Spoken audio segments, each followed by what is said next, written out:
आज तक आपने सुना होगा कि इब्लीस हमेशा इंसान को इबादत से गुमराह करने की कोशिश करता है, मगर आज की यह कहानी इतनी अजीब है कि इसे सुनकर आप हैरत में पड़ जाएंगे। एक शख्स अंधेरी रात में नमाज अदा करने के लिए अपने घर से निकला।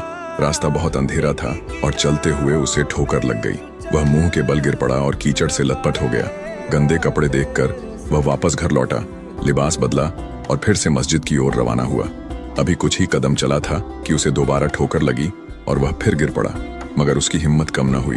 वह फिर घर लौटा, कपड़े बदले और एक बार फिर मस्जिद की ओर बढ़ा। इस बार जब वह घर से बाहर निकला तो दरवाजे पर एक अजनबी खड़ा था, जिसके हाथ में एक चमकता हुआ चिराग था। अजनबी चुपचाप उसके आगे आगे मस्जिद की तरफ चल पड़ा। चिराग की रोशनी में इस बार रास्ता साफ नजर आ रहा था और वह बिना किसी मुश्किल के मस्जिद पहुंच गया। मस्जिद के दरवाजे पर वह अजनबी ठहर गया और नमाजी अंदर चला गया।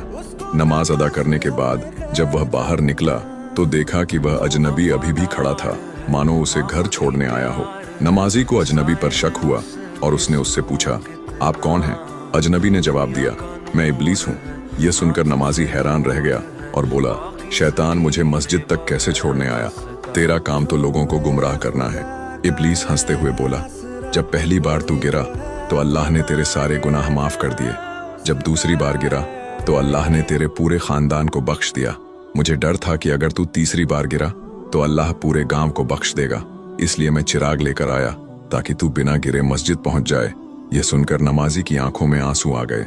उसने सजदे में गिरकर अल्लाह का शुक्र अदा किया कि उसकी मेहनत और नियत को अल्लाह ने कबूल कर लिया।